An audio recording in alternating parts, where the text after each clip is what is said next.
Everyone, good evening, good evening, good evening, good evening. कैसे हैं आप सब? First of all, welcome back to the part 9 of our chapter that is psychological disorders. नंदन अभिनंदन, बहुत बहुत बहुत ज्यादा स्वागत है आप लोगों का हमारी इस सेकंड लास्ट पार्ट में इस chapter. Yes, wishing you all a very happy Wednesday.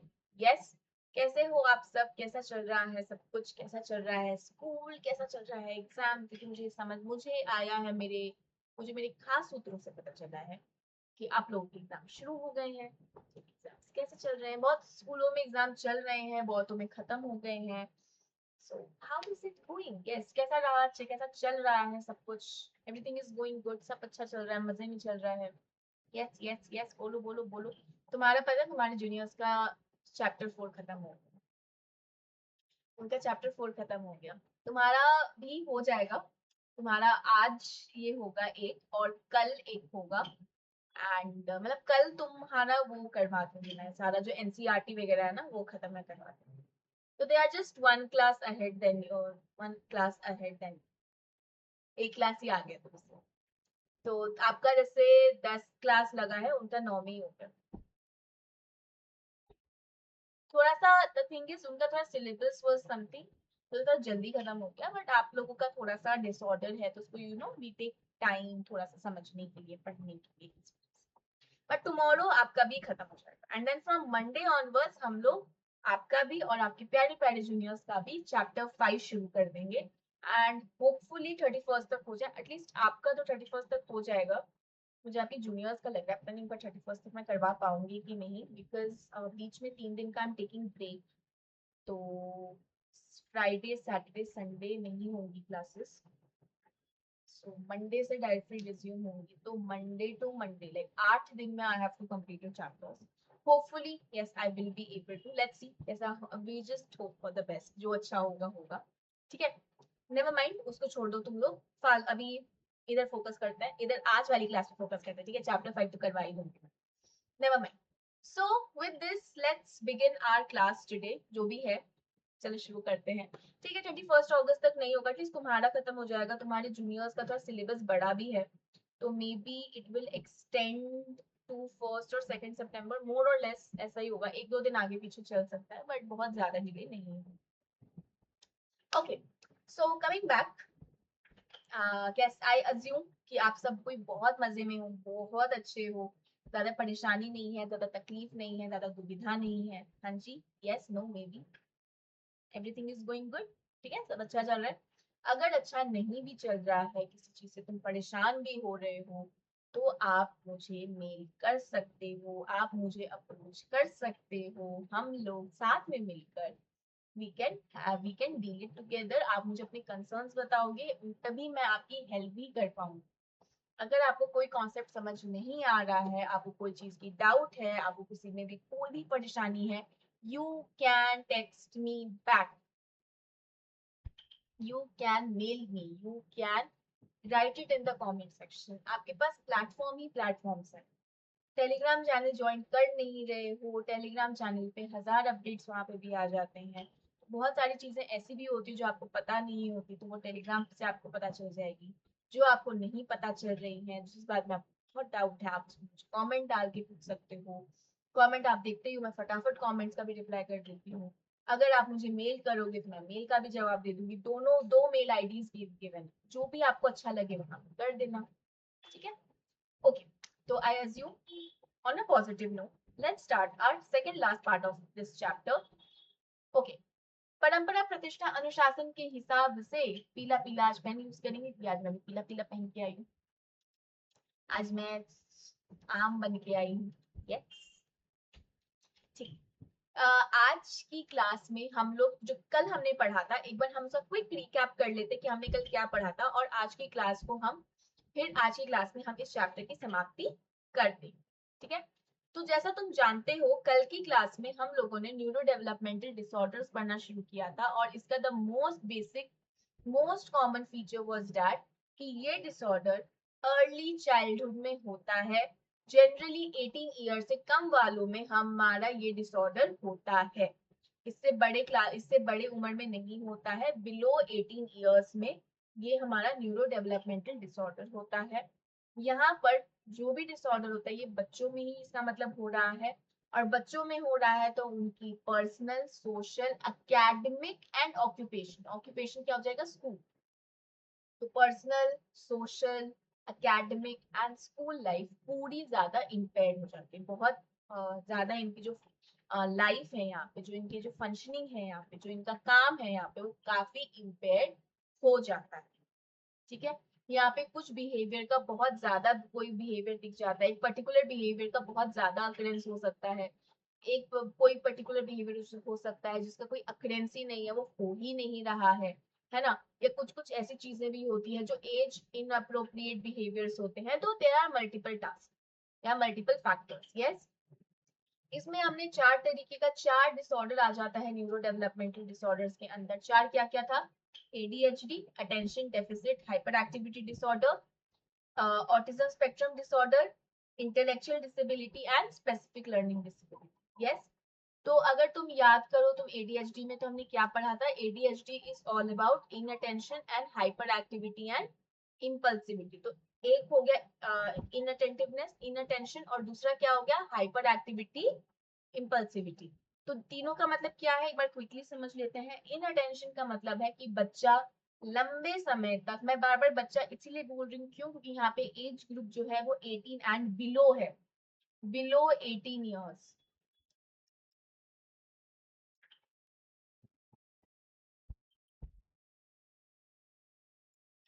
Okay, below 18 years, चाहे कुछ भी है, ये ऑटिज्म स्पेक्ट्रम है, एडीएचडी है, इंटेलेक्चुअल डिसेबिलिटी है, स्पेसिफिक लर्निंग है, कुछ भी है, बच्चा 18 साल से कम का होना चाहिए, पहला क्राइटेरिया यही।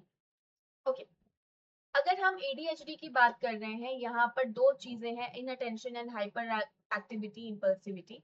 तो यहाँ पर अगर हम सबसे पहली चीज की बात करें, पहला आ जाता है इन अटेंशन। इन अटेंशन का मतलब क्या है, बच्चा लंबे समय तक किसी भी चीज के ऊपर अपना ध्यान मेंटेन ही नहीं कर पा रहा है, सस्टेन ही नहीं कर पा रहा है, कॉन्सेंट्रेट ही नहीं कर पा रहा है, कोई चीज वो ध्यान से सुन ही नहीं पा रहा है, वो ध्यान, उसका ध्यान ही नहीं है कहीं पर, उसका ध्यान बार बार वो हो रहा है, शिफ्ट हो रहा है, उसका माइंड वॉन्डर कर रहा है, घूम रहा है। तो इस वजह से वो कोई भी चीज को इजीली समझ नहीं पा रहा है, और उससे क्या होगा, वो नॉर्मल क्लियर इंस्ट्रक्शंस भी नहीं समझ पाएगा, फॉलो नहीं कर पाएगा, स्कूल का काम नहीं कर पाएगा, स्कूल की पढ़ाई याद नहीं कर पाएगा। इन अटेंशन की प्रॉब्लम्स ये होती है। फिर we have something called impulsive. Impulsive का मतलब बच्चा इतना ज्यादा बेचैन रहता है, बच्चा जो है किसी भी चीज का वेट नहीं कर पाता है, वो किसी भी कोई डिले नहीं सहन कर सकता है, वो कोई भी क्या नाम है, अगर वो कुछ खेल रहा है तो उसमें अपनी टर्न का वेट नहीं कर पाता है, उसको कोई भी अगर आंसर देना तो फटाक कर अपना हाथ ऊपर कर लेता है। he or she don't have doesn't have patience, बहुत ज्यादा इम्पल्सिव होता है। एंड तीसरी चीज is hyper activity. Hyper activity का मतलब ये है कि बच्चा इस कॉन्स्टेंटली, एक कंप्लेंट आप बच्चों, इन बच्चों के बारे में सुनोगे जो बच्चे इससे सफर कर रहे हैं, बच्चा तो पूरी क्लास को डिस्टर्ब ही करता है, बच्चा तो आराम से बैठता ही नहीं है, पूरी क्लास में घूमते रहता है, ऐसे ऐसे ऐसे ऐसे हाथ को ऐसे ऐसे करते रहता है।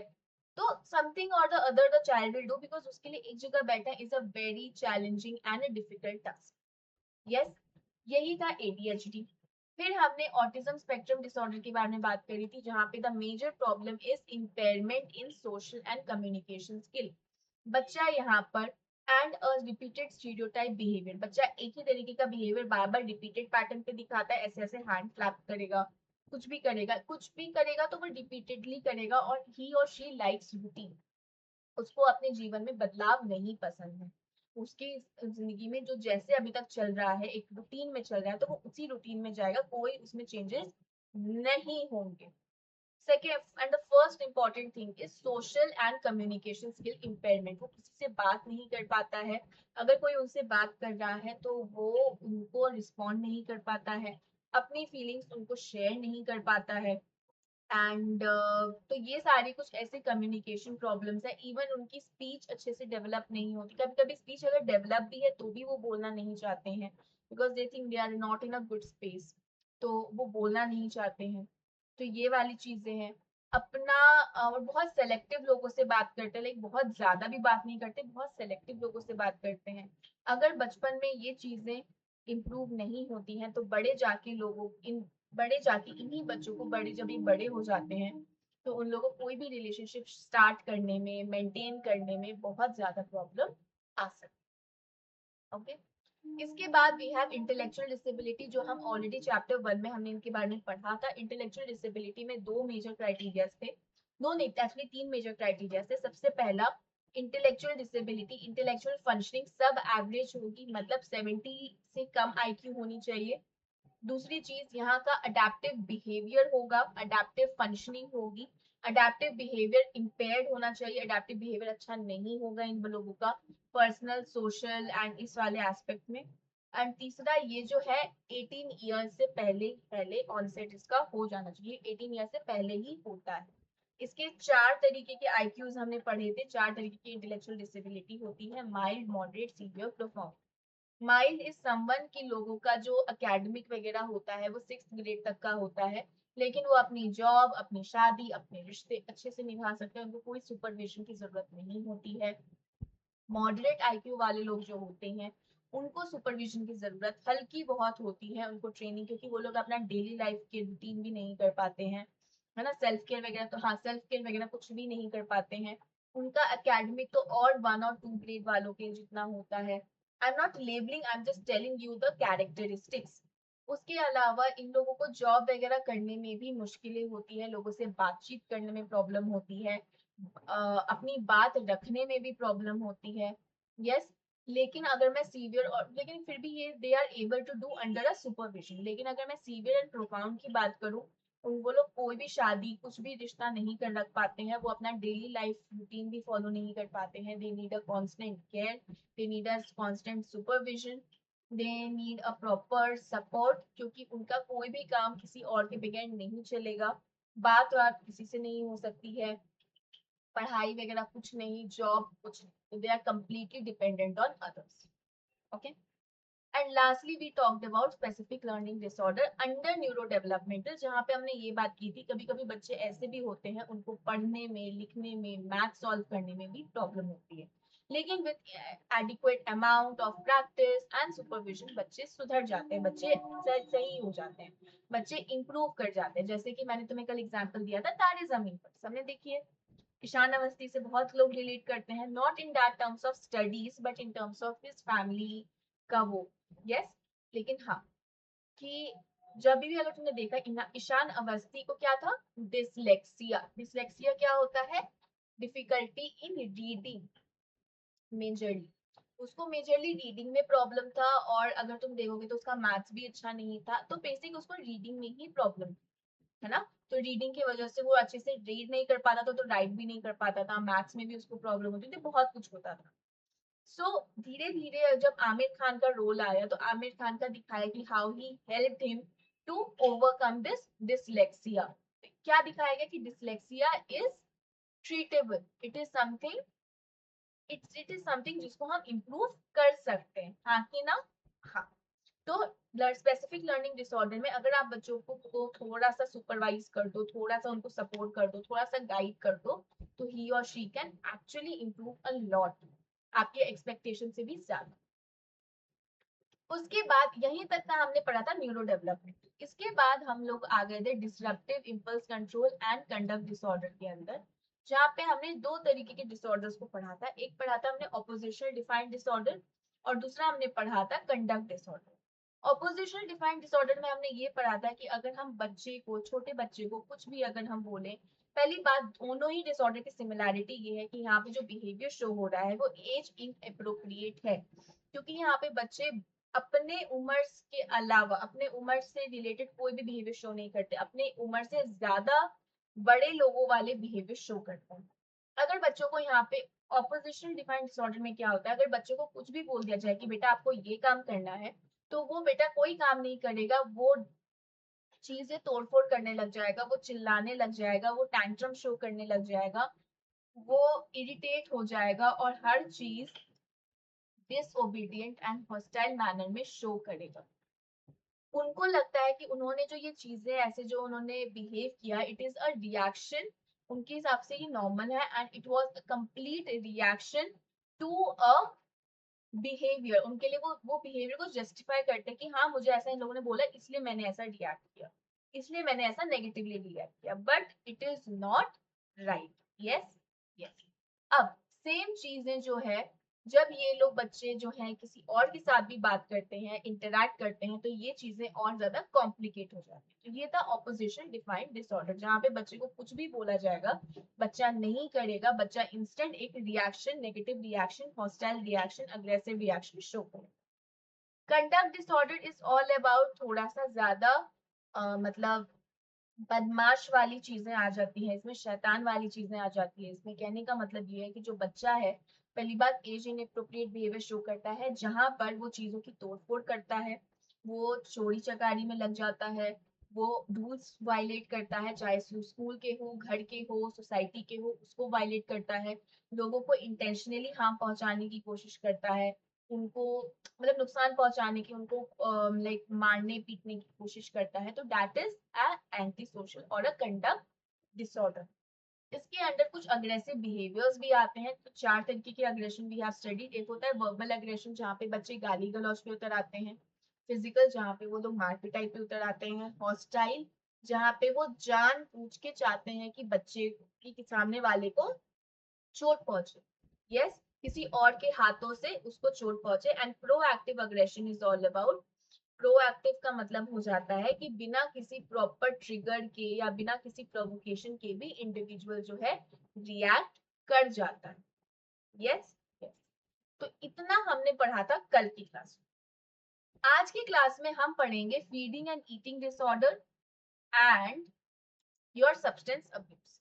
इसके साथ हमारा आज का चैप्टर खत्म हो जाएगा। इफ यू वांट, मैं आज ही मैं तुम्हारा ये भी खत्म करवा दूं इसी में, तो फिर तुम्हारा मे बी तुम्हारे जूनियर्स के जैसा वो चले, और फिर हम सेम पेज पे चलेंगे। जैसा तुम बोलोगे आई एम थिंकिंग कि आज ही करवा दो। लेट्स सी, अगर टाइम बचा तो ठीक है, अगर टाइम नहीं बचा, अगर 40 मिनट अगर मैंने क्रॉस कर लिया, देन आई विल नॉट, फिर मैं कल करवाऊँ।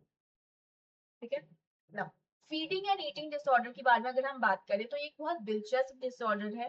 देखो, जितने भी अभी तक हमने डिसऑर्डर्स पढ़े वो सारे ही दिलचस्प हैं अपने आप में, कि सबके अपने अपने सिम्टम्स हैं, साइंस हैं, रेलेवेंस है, यूनिकनेस है। Yes, feeding and eating disorder is something जो जनरली लड़कियों में ज्यादा पाया जाता है। ठीक है, क्यों? क्योंकि because of the media, so called media exposure की वजह से लड़कियों के अंदर ये डिसऑर्डर ज्यादा पाया जाता है, एंड यंग पीपल में ही एक्चुअली ज्यादा पाया जाता है। That is eating disorder. इसमें 3 तरीके के ईटिंग डिसऑर्डर होते हैं। एक होता है एनोरेक्सिया नर्वोसा, एक होता है बुलिमिया नर्वोसा, और एक होता है बिंज ईटिंग। ठीक है, तीनों क्या होता है इसको एक बार हम ब्रीफली पढ़ लेते हैं। देखो, एनोरेक्सिया नर्वोसा क्या होता है, इंडिविजुअल को जो लगता है कि उसकी जो बॉडी है, उसको जो अपने बॉडी के बारे में जो ख्याल है, that is called body image, उसको लगता है उसकी बॉडी इमेज बहुत खराब है, उसकी बॉडी बहुत ज्यादा खराब है, लाइक वो बहुत ज्यादा मोटी या मोटा। जनरली लड़कियों में ही पाया जाता है, बट लड़कों में भी हो सकता है, लेकिन ज्यादा लड़कियों में होता है। तो उन लोग दोनों में से सबका यही मानना होता है कि मैं बहुत ज्यादा मोटा हूँ या मैं बहुत ज्यादा मोटी हूँ, and I need to do something जिससे कि मैं इस चीज से छुटकारा पा सकूं। सिंपल। अब इसके बाद क्या होता है, इतना ज्यादा डिस्टॉर्टेड होता है कि उसको लगता है कि वो ही और शी इज अ ओवरवेट। इसके रिएक्शन में इंडिविजुअल क्या करने लग जाता है, वो खाना ही नहीं खाता है। ही और she keep is on fast, अपने आप को भूखा रखता है, स्टार्व करता है। अगर मुश्किल से अगर उसने कुछ खा भी लिया, तो उसके बाद वो इतना वर्कआउट कर लेगा कि जितना उसके अंदर गया नहीं, उससे ज्यादा वो एक्सर्ट कर लेता है अपने आप को, उतना ज्यादा वो एक्सरसाइज कर लेता है। ठीक है, वो जो कैलोरी गई भी नहीं होगी ना, वो भी एक्सेस कैलोरी बर्न हो जाती है। तो खाना ही नहीं खाता है, एक्सरसाइज बहुत ज्यादा करता है, और बट अलग अलग तरीके के बिहेवियर्स होते हैं, मतलब दूसरों के सामने खाना नहीं चाहता। ठीक है, ऐसे में क्या होगा, इन रिएक्शन इसका क्या होगा, कॉज इज ओवरवेट है, उनको लगता है कि they are very over. Behaviour क्या शो करते हैं, खाना नहीं खाएंगे, बहुत ज्यादा अपना एक्सरसाइज करेंगे, दूसरों के सामने नहीं खाएंगे। रिएक्शन क्या होगा, बहुत ज्यादा अमाउंट ऑफ वेट लूज कर लेते हैं, और कभी कभी इतना ज्यादा कि कभी कभी वो उनकी मौत भी हो सकती है, मर भी जाते हैं, इतना ज्यादा अपने आप को स्टार्ट करते हैं literally, like to the hell I can say, मतलब इतना ज्यादा अपने आप को वो टॉर्चर करते हैं कि यस, कोई अभी अगर तुमने कभी भी किसी को ऐसा देखा हो एनोरेक्सिया नर्वोसा का actual figure is something like कि स्केलेटन होता है ना, स्केलेटन, कंकाल, उसके ऊपर एक चादर डाल दी है, ऐसे लगते हैं लोग, लिटरली ऐसे लगते हैं लोग, क्योंकि उनकी बॉडी का कोई फैट कुछ भी नहीं है उसकी बॉडी में। और अगर ये और अगर मैं इसको और थोड़ा डिटेल में बोलूं तो लड़कियों में ये भी होता है, जो लड़कियों की जो मेंस्ट्रुअल साइकिल्स हैं वो तक बंद हो जाते हैं, वो बहुत ज्यादा डिस्टर्ब हो जाते हैं, हार्मोनल चेंजेस बहुत ज्यादा हो जाते हैं, बिकॉज इंसान person is not eating anything, not eating anything, क्यों नहीं कर रहा है, क्योंकि उसको लगता है कि ही और शी इज वेरी ओवर, तो उसका जो बॉडी इमेज है is highly distorted, highly distorted. उसके बाद दिस वाज द फर्स्ट, ठीक है, एनोरेक्सिया नर्वोसा इज द पहला ईटिंग डिसऑर्डर। सेकंड आता है बुलिमिया नर्वोसा। बुलिमिया नर्वोसा क्या होता है, इट इज समथिंग कि यहाँ पे इंसान क्या करता है, बहुत ज्यादा खा लेता है, बहुत ज्यादा, मतलब एक्सेसली खाता है, ठीक है, एक्सेसिवली खाएगा और फिर क्या कर लेगा, खाना निकाल लेगा, यस तुमने सही सुना, खाना निकाल लेगा खुद से, क्योंकि उसको गिल्ट होगा कि उसने इतना ज्यादा खाना खाया, लाइक शुरुआत में वो बहुत खाना भी खाएगा, फिर बाद में जो उसने खाया वो उसको निकाल भी देगा, जस्ट बिकॉज उसको लगता है कि उसने बहुत खाना खा लिया और उसके वजह से उसका वेट बढ़ जाएगा। दोनों के अंदर एनोरेक्सिया नर्वोसा और बुलिमिया नर्वोसा के बीच की सिमिलैरिटी ही ये है कि वो दोनों में वेट को लेके कंसर्न बहुत ज्यादा है, कि अपने आप को हमें ज्यादा ओवरवेट नहीं करना है, हमें अपना वेट मेंटेन करना है, wait maintenance is the similarity. लेकिन दोनों का डिफरेंस क्या है, एनोरेक्सिया में इंडिविजुअल खा ही नहीं रहा है, बुलीमिया में इंडिविजुअल खा रहा है लेकिन उसको निकाल भी देता है, पूरा खाना निकालता है, मतलब वॉमिटिंग एंड मेडिसिन यूज करता है जिससे कि वो खाना निकल जाए। तो इंडिविजुअल में ईट एक्सेस अमाउंट ऑफ फूड और फिर पूरा खाना अपनी बॉडी से निकाल देता है यूजिंग मेडिसिन और बाय वॉमिटिंग।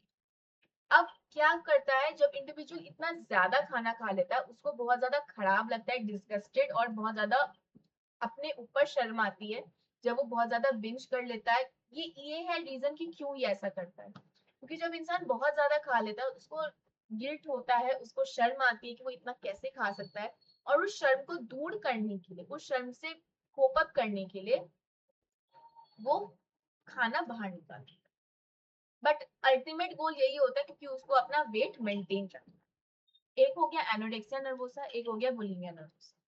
अब तीसरा आ जाता है बिंज ईटिंग। बिंज ईटिंग मतलब व्हाट, बिंज वॉचिंग क्या होता है, बहुत ज्यादा चीजें देखना, वैसे ही बिंज ईटिंग होता है, नॉन स्टॉप खाते रहना। There is a frequent episode of out of control eating. इसमें ऐसा कुछ भी नहीं है, बिंज ईटिंग में क्या होगा, अगर इंसान बहुत ज्यादा खा रहा है फ्रीक्वेंट एपिसोड से, बहुत बहुत ज्यादा अमाउंट में खाना खा रहा है, तो उससे क्या होगा, उसका वेट बढ़ जाएगा, तो वो ओबीज हो जाएगा। The individual tend to eat at a higher speed, speed भी उसकी ज्यादा होती है, और तब तक खाते रहता है जब तक उसको अजीब सा अनकंफर्टेबल नहीं लगता। और इतने से इसमें एक रियल पिक्चर ये, जब उसको भूख नहीं भी लग रही है तो भी वो बहुत amount, large amount of food consume कर रहा है। तो देख रहे हो, बुलिमिया नर्वोसा और एनोरेक्सिया नर्वोसा के ठीक ऑपोजिट है बिंज ईटिंग, जहाँ पे इंडिविजुअल इतना खा रहा है, इतना खा रहा है, इवन तो जब उसको भूख नहीं भी है तो भी लार्ज अमाउंट ऑफ फूड खा रहा है। बस इतना ही था फीडिंग एंड ईटिंग डिसऑर्डर। इसके ऊपर you can expect 2 to 3 mark question. इस पे आता है एनोरेक्सिया नर्वोसा क्या होता है, बुलिमिया नर्वोसा क्या होता है, इसके ऊपर एक्चुअली क्वेश्चंस आते हैं, ठीक है। And the last for this chapter, last disorder of this chapter is substance related and addictive disorder. Substance related and addictive disorder, ठीक है। जो सब्सटेंस यूज होता है जैसे अल्कोहल, ड्रग्स, सिगरेट, स्मोकिंग वगैरह जो होता है, उसके बारे में ये डिसऑर्डर है कि उसमें कौन कौन से ड्रग्स यूज होते हैं, ड्रग्स ज्यादा ड्रग यूज करने से क्या क्या इफेक्ट्स होते हैं, तो उसके ऊपर है। तो we have a addictive behaviour. Addictive behaviour मतलब क्या, जिस चीज से हम ज्यादा अट्रैक्ट हो जाते हैं, जिस चीज की हमें लत लग जाती है ना, किसी भी इंडिविजुअल को या आपको या मुझे, किसी भी चीज का ऐसा होता है ना, एक पर्टिकुलर चीज की लत लग जाती है, उसके बगैर तो काम चल ही नहीं सकता। तो एडिक्टिव बिहेवियर इज समथिंग कि ज्यादा कैलोरी फूड खा लो, एंड अगर आप ज्यादा कैलोरी फूड खाओगे तो उससे क्या होगा, ओबेसिटी, या अगर ज्यादा अमाउंट ऑफ सब्सटेंस अब्यूज अगर आप कर रहे हो जैसे अल्कोहल और ये, तो it is a very severe problem in the today's world. कहने का मतलब ये कि जो भी चीज की हमें लत लगती है कि वो एक बहुत बड़ा प्रॉब्लम, चाहे कोई ज्यादा हाई कैलोरी फूड का इंटेक करो, ज्यादा हाई कैल जंक फूड खा लो, या ये जो ड्रग्स का होता है जैसे सब्सटेंसेस जो होते हैं, जैसे फॉर एग्जांपल अल्कोहल, कोकीन, या फिर स्मोकिंग, ये सब जो होता है, इन सब की जब आपको किसी इंसान को लत लग जाती है तो that is very problematic for a society, हाँ कि ना? हाँ। कैसे? अब disorder relating to maladaptive behaviour, disorder जो किसकी वजह से डिसऑर्डर हो रहा है, एक मैल, एक खराब बिहेवियर की वजह से, क्या है उसका ultimate goal, something called consistent use of substance involved are called as substance related or addictive disorder। कहने का मतलब जब भी इंसान अपनी जिंदगी में काफी ज्यादा सब्सटेंसेस का इस्तेमाल कर लेता है और उसकी वजह से उसके बिहेवियर खराब हो रहे होते हैं, देन उसको हम सब्सटेंस एडिक्टेड या एडिक्टिव डिसऑर्डर कहते हैं, substance related and addictive disorder. ठीक है, हाँ कि ना? हाँ ना। ये डिसऑर्डर में क्या क्या होता है, किस किस चीज से प्रॉब्लम हो सकती है, अल्कोहल से, कोकीन से, टोबैको से, ओपियोइड से, बहुत सारी चीजें होती है। इससे क्या होगा, इससे प्रॉब्लम क्या होती है, जब भी इंडिविजुअल ये ऐसे ऐसे सब्सटेंसेस कंज्यूम करता है, उसकी वजह से उसकी सोचने की क्षमता, बिहेव करने की क्षमता, इमोशंस फील करने की क्षमता, अच्छे तरीके से बिहेव करना, सब कुछ खराब हो जाता है।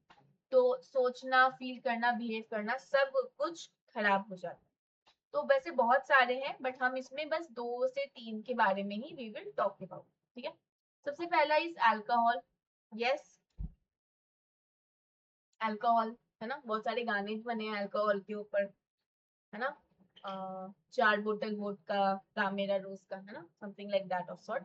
यस, सो अल्कोहल या लाल परी वाला जो गाना जो भी बना है, so it's all about alcohol. Alcohol क्या है, alcohol is it good for health?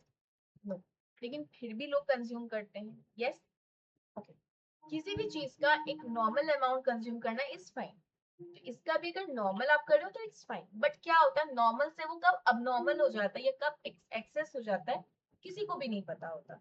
Alcohol क्यों इतना ज्यादा प्रॉब्लमैटिक है, अब ये देखो, जो लोग अल्कोहल अब्यूज करता है, अल्कोहल अब्यूज करने का मतलब ये होता है अल्कोहल का ओवर इनटेक कर रहा है, बार बार हर बात पे अल्कोहल ही कंज्यूम कर रहा है, डे एंड नाइट ही और शी इज कंज्यूमिंग। तो जो लोग अल्कोहल बहुत ज्यादा अमाउंट पे एवरी डे पी रहे हैं और उसी के ऊपर वो निर्भर हो गए जिससे कि उनकी सारी प्रॉब्लम्स डील हो सके, ठीक हो जाए, उनको ये लगता है कि कोई भी प्रॉब्लम आई चलो एक ग्लास वो पी लेते हैं, ठीक हो जाएगा सब उसके गम, वो उस चीज से escape करने के लिए अल्कोहल कंज्यूम करता है। कोई इंसान अगर उसको किसी बात का स्ट्रेस है तो उस स्ट्रेस से डील करने के लिए वो इंसान अल्कोहल कंज्यूम करता है। तो अल्कोहल यूज करने का 2 बड़ा रीजन यही है। एक सबसे बड़ा रीजन ये है कि कोई भी डिफिकल्ट प्रॉब्लम को फेस करना। अब इससे क्या होगा, जब भी आप एवरी डे एक बेसिस पे अगर कोई इंडिविजुअल अल्कोहल कंज्यूम कर रहा है, उससे जो उसका जितना भी बिहेव, सोशल सर्कल है, पर्सनल सर्कल है, ऑक्यूपेशनल भी बिहेवियर है, सब कुछ इम्पैक्टेड होता है। सोशल बिहेवियर से इंटरफेयर करता है, अपने काम करने में लोग डील नहीं कर पाते हैं, अच्छे से सोच नहीं पाते हैं, अच्छे से काम नहीं कर पाते हैं, कुछ नहीं कर पाते हैं, इतना ज्यादा अल्कोहल पे डिपेंड हो जाते हैं कि कभी कभी अगर कम अमाउंट ऑफ अल्कोहल पी लेंगे ना तो उनको लगेगा कि उन्होंने कुछ पिया ही नहीं। उनको उस लेवल का वो नशा चढ़ाने के लिए वो इतना ज्यादा पी लेते हैं कि उनको होश ही नहीं रहता कि उन्होंने कितना पिया। तो उनका टॉलरेंस जो है अल्कोहल के लिए टाइम टू टाइम बहुत ज्यादा, उनकी बॉडी बहुत ज्यादा उस चीज पे असर देती है और वो बहुत ज्यादा अमाउंट ऑफ इट पीने लगते हैं और उसका इफेक्ट भी उनको फील होता है। अगर कभी उन्होंने गलती से अल्कोहल नहीं पिया तो उनके अंदर विड्रॉल सिम्टम्स दिखते हैं। विड्रॉल सिम्टम्स क्या होता है कि वो अजीब तरीके से इरिटेट कर हो जाएंगे, उनको बेचैनी सी हो जाएगी, हाथ पैर कांपने लग जाएंगे। These are the withdrawal. Withdrawal मतलब जब आप किसी चीज के बगैर रह नहीं पाते तो उसके जो साइड इफेक्ट्स होते हैं दैट इज विड्रॉल। यहाँ पे जो लोग अल्कोहल पी रहे हैं उनके अंडर विड्रॉल सिम्टम्स ऐसे ही होते हैं। और बाकी ये सबको पता है कि अल्कोहल से बहुत फैमिली, बहुत करियर, बहुत चीजें डिस्ट्रॉय होती है। इवन जो ड्राइवर्स अल्कोहल पीते हैं उनके कार एक्सीडेंट्स भी बहुत ज्यादा होते हैं।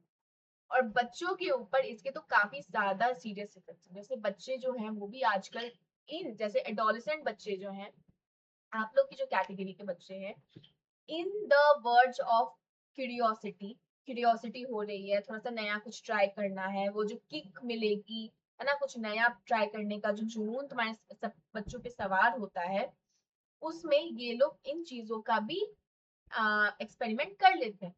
और एक्सपेरिमेंट करने के बाद क्या होता है कि उनको फिर पता ही नहीं चलता कि वो कब उनकी जिंदगी का हिस्सा बन जाता है। तो और वैसे भी in a child, in a children, in a any sort of a children, अगर बच्चा अल्कोहल कंज्यूम कर रहा है तो उसके डेवलपमेंट पे काफी असर पड़ता है, क्योंकि उसका ब्रेन डेवलपमेंट पे काफी असर पड़ता है, उसके पर्सनल डेवलपमेंट पे भी काफी असर पड़ता है, उसकी एकेडमिक लाइफ पे भी बहुत असर पड़ता है। तो जो बच्चे होते हैं जो अल्कोहल कंज्यूम करते हैं उनके अंदर साइकोलॉजिकल प्रॉब्लम बहुत ज्यादा होती है, पर्टिकुलरली एंजाइटी या डिप्रेशन, फोबिया और ये सब। और एक्सेस ड्रिंकिंग के वजह से उनकी फिजिकल हेल्थ पूरी खराब हो जाती है। ठीक है, ये कुछ इफेक्ट्स हैं, कुछ अल्कोहल के इफेक्ट्स हैं। जितने भी अल्कोहल बेवरेजेस होते हैं उसमें इथाइल अल्कोहल मिलता है। तो जब ये अल्कोहल हम कंज्यूम करते हैं, कोई भी कंज्यूम करता है, तो अल्कोहल जो है वो आपके ब्लड स्ट्रीम में चली जाती है। और ब्लड स्ट्रीम से वो डायरेक्टली आपके central nervous system that is brain तक पहुंच जाती है, ब्रेन एंड स्पाइनल कॉर्ड तक, जहाँ पे वो उसको जाके बिल्कुल सुन्न कर देती है, डिप्रेस कर देती है। वहां पे जाके आपका जब भी आप अल्कोहल, कोई भी इंडिविजुअल अल्कोहल कंज्यूम करता है तो वो उसके ब्लड स्ट्रीम से ब्रेन या स्पाइनल कॉर्ड तक जाती है, सीएनएस तक जाती है, सेंट्रल नर्वस सिस्टम तक। और सेंट्रल नर्वस सिस्टम को कंप्लीटली स्लो डाउन कर देती है। स्लो डाउन करने के बाद क्या होता है, जो वहां पे जो एक सेरिबेलम होता है, जो आपके मोटर मूवमेंट्स के लिए रिस्पॉन्सिबल होता है, वो डैमेज हो जाता है।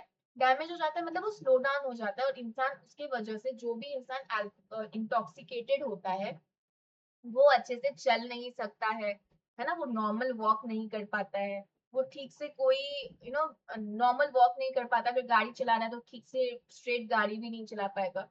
तो ये सारी चीजें होती है। तो ethyl alcohol depresses those area in the brain जहाँ पे हमारी जजमेंट होती है, डिसीजन मेकिंग होता है, मूवमेंट होता है, बात करना होता है, ये सब होता है। लोग क्या करते हैं, अल्कोहल पीने के बाद इतने ज्यादा बोलने लगते हैं कि उनको होश ही नहीं रहता उन्होंने क्या कुछ बोल दिया है।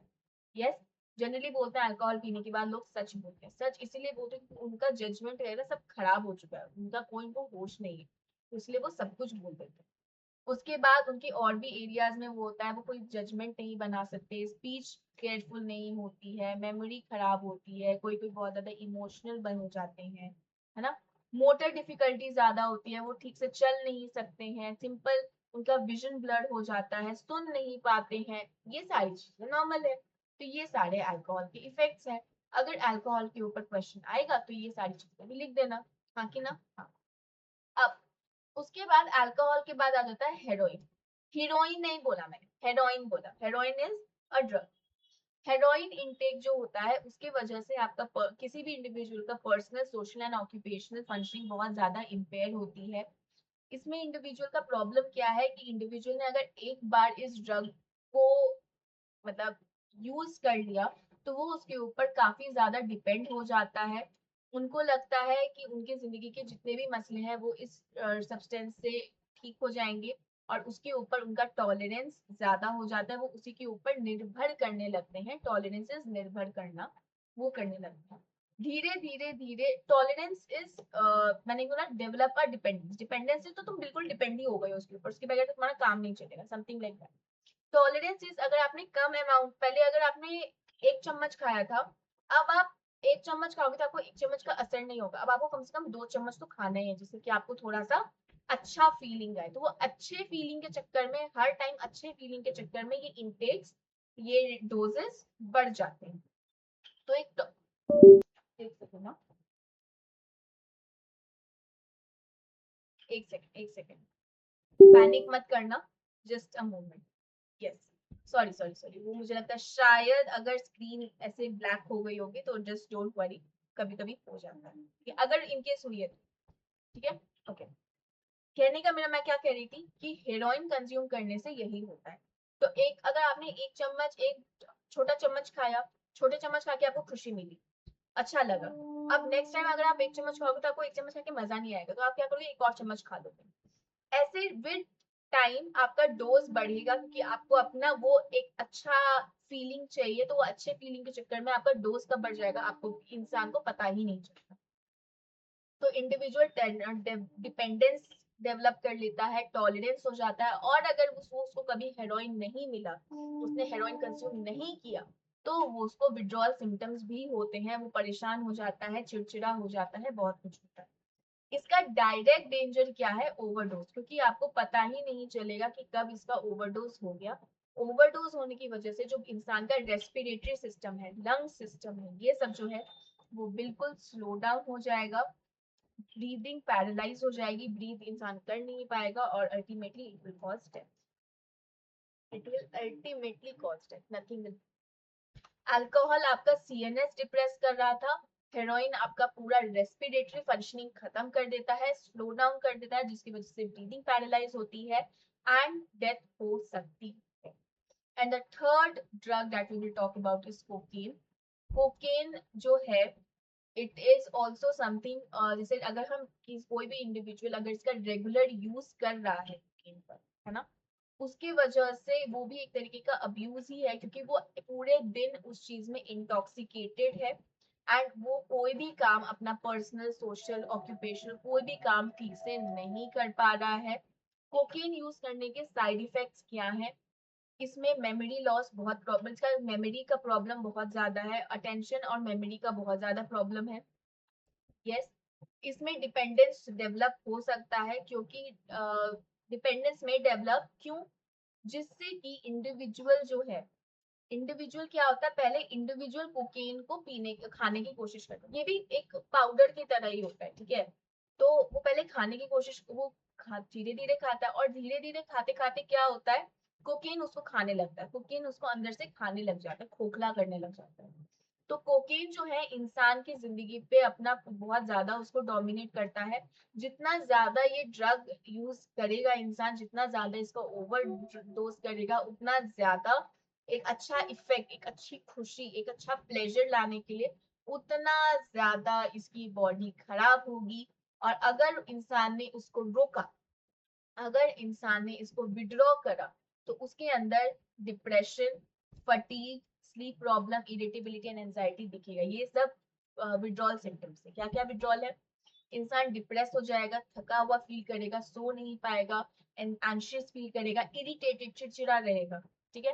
कोकेन के डेंजर्स बहुत ज्यादा हैं, इसका साइकोलॉजिकल प्लस फिजियोलॉजिकल दोनों के ऊपर काफी असर है। बाकी अभी और किसी पे तुमने नहीं ऐसा पढ़ा होगा, लेकिन कोकेन का होता है, ठीक है। तो एमसीक्यू पे इवन कभी कभी ऐसा भी क्वेश्चन आ जाता है, ऐसा कौन सा ड्रग है जिसका साइकोलॉजिकल एंड फिजियोलॉजिकल फंक्शनिंग पे इफेक्ट होता है, तो किसका होता है, कोकीन का होता है, ठीक है। और ये कुछ कोकेन नहीं बोल, कुछ और कॉमनली अब्यूज सब्सटेंसेस हैं एज पर द DSM-5। इतना डिटेल में तुम्हें पढ़ने की जरूरत नहीं है। सब्सटेंस पे अगर बहुत ज्यादा क्वेश्चन आता है, it is of alcohol. Alcohol के अलावा और किसी पे क्वेश्चन नहीं आता। एक हो गया तुम्हारा अल्कोहल, एक हो गया तुम्हारा स्टिमुलेंट। स्टिमुलेंट ये होता है जो आपके सीएनएस को, जो आपका सेंट्रल नर्वस सिस्टम जो है, उसको एक्टिवेट करता है, उसको और ज्यादा एनर्जाइज करता है। तो उसमें ये आपका डेक्स्ट्रो एम्फेटामाइंस आ जाता है, मेटा एम्फेटामाइंस आ जाता है, कोकेन आ जाता है। तो cocaine is basically, it activates, it actually is something जो आपके ब्रेन को बहुत ज्यादा एक्टिवेट कर देता है, एक्टिव बनाता है। कैफीन भी स्टिमुलेंट ही है। कैफीन में क्या आ जाता है, आपका जो कोका कोला जो आप लोग पीते हो, आप लोग क्या, मैं भी पीती हूँ, मैं कोका कोला नहीं पीती, मैं थम्स अप पीती हूँ। हाँ, मैं कोका कोला पीती हूँ एक्चुअली, बट ज्यादा मुझे थम्स अप पसंद है। थम्स अप, जितने भी आपके सॉफ्ट ड्रिंक्स होते हैं, चाय कॉफी जो होता है हमारा परम प्रिय कॉफी, चाय हैवी है, कॉफी भी है, इन सब के अंदर भी कैफीन होता है। एनर्जी ड्रिंक्स कैफीन होता है, चॉकलेट कैफीन होता है। कैफीन भी एक स्टिमुलेंट है, पहले स्टिमुलेंट था, अब उसको अलग कर दिया है, बट ये भी आपके ब्रेन को एक्टिव करता है। तो जब भी आपको देर रात तक पढ़ना होता है तो आप कॉफी पीते हो या एनर्जी ड्रिंक पीते हो, जिससे कि आप पूरे रात पढ़ सको अच्छे से। यस। उसके बाद आपका कैनबिस आ जाता है, जैसे वो सब जो होता है ना भांग वगैरह इस कैनबिस। फिर हेलुसिनोजेंस होता है एलएसडी या मेस्केलिन। तो हेलुसिनोजेंस वो होते हैं जिसको खाने के बाद आपका हेलुसिनेटरी चीजें शुरू हो जाती है, आपका रियलिटी उन्होंने हेलुसिनेशन वाली चीजें यू विल एक्सपीरियंस। ठीक है। इनहेलेंट क्या होता है, जो चीज आप स्मेल करते हो, जैसे वो सब होता है ना वाइटनर वगैरह, पेंट की स्मेल, है ना, केमिकल की स्मेल, नेपथिलिन बॉल की स्मेल, ये सब कुछ ऐसे करते हैं, it's not good for health, it's not good. Even जो वाइटनर हम यूज ऐसे ऐसे करते हैं उसकी स्मेल, तो यही सब ग्लू, पेन, थिनर वगैरह, स्प्रे पेंट्स, ये सब चीजों का जो स्मेल जो हम ऐसे करते हैं ना, that is not good for health, because वो डायरेक्ट आप ऐसे उसको इनहेल कर रहे हो तो it is going in your respiratory system और वो वहां पे आपको डैमेज करता है। टोबैको तो पूरा स्मोकिंग एंड और बीड़ी सिगरेट्स ये सब। ओपियोइड हो जाता है, जैसे ओपियोइड में ही आपने ये पढ़ा अभी, हेरोइन। ठीक है। हेरोइन, हेरोइन बोलो, हाँ हेरोइन ही, कफ सिरप, पेन किलर्स, ये सब आपका ओपियोइड आता है, क्योंकि ओपियोइड क्या होता है, वो हमारी बॉडी का एक नेचुरल किलर होता है, पेन किलर होता है। ठीक है, एक नेचुरल पेन किलर हमारी बॉडी में। अब कभी कभी क्या होता है, ये नेचुरल पेन किलर के अलावा भी हम बी टेक का एडिशनल पेन किलर, जैसे ये सब एनेस्थेटिक, एनाल्जेसिक, ये सब चीजें जो होती है हमारी एक्सटर्नल पेन किलर होती है, but we have a natural pain killer in our body. And then we have sedatives, hypnotics and antizylotics। ये सब जो होता है इसमें स्लीपिंग पिल या एंटी एंजाइटी मेडिकेशंस, ये सारी चीजें आती है। ठीक है। तो यही था हमारा चैप्टर। देखो तुम्हें इतना इसको पढ़ने की जरूरत, इसमें इसको बस पढ़ो फॉर एमसीक्यू। इसमें तुम्हारा एमसीक्यू में कोई क्वेश्चन आ सकता है कि मॉर्फिन जो है वो कौन से कैटेगरी के अंदर आता है, ओपियोइड में आता है, कैनबिस में आता है, स्टिमुलेंट में आता है, तो ये चीज यू हैव टू नो। बाकी इसके ऊपर बहुत बड़े बड़े क्वेश्चंस नहीं आएंगे, बहुत बड़े बड़े क्वेश्चंस जो है ना you will get on alcohol, अगर if you will get also तो वो अल्कोहल पे आएंगे। ठीक है, समझ में आया? So with this we have finally completed our chapter number 4, that is psychological disorders. मुबारक हो तुम लोगों को बहुत बहुत बहुत ज्यादा, है ना। Finally we have come to an end. So that's all for today from my side. अगर कोई डाउट है, आई होप तुम लोग को ये चैप्टर समझ में आया होगा, ये चैप्टर तुमने अच्छे से समझ लिया होगा, तुम्हें कुछ इसमें परेशानी दुविधा नहीं हुई होगी। लेकिन अगर फिर भी तुम्हें कोई परेशानी है, कोई दुविधा है, कोई मसला है, तो तुम मुझे बता सकते हो, तुम मुझे लिख के बता सकते हो, so I can schedule a live doubt for you, live doubt session for you. ठीक है, यूट्यूब पे ही होगा लाइव डाउट सेशन, अगर होगा तो हम लोग एक शेड्यूल करते हैं। ठीक है, लेकिन अगर आप अपने डाउट्स लेके आओगे तो it would be very great, I would be very happy for that. Yes, तो जल्दी ही करेंगे, एक बार 5th चैप्टर भी खत्म कर लेते हैं and then we will schedule a live class.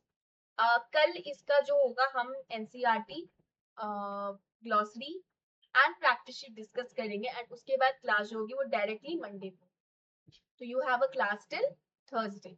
Okay, उसके बाद नहीं, मतलब थर्सडे तक होगी, फिर फ्राइडे सैटरडे संडे छुट्टी।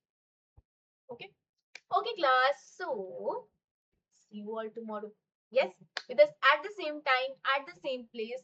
Till then, take care. Lots of love. I hope तुम्हें ये चैप्टर थोड़ा समझ में आया. It is something जो तुमने थोड़ा बहुत एंजॉय किया होगा.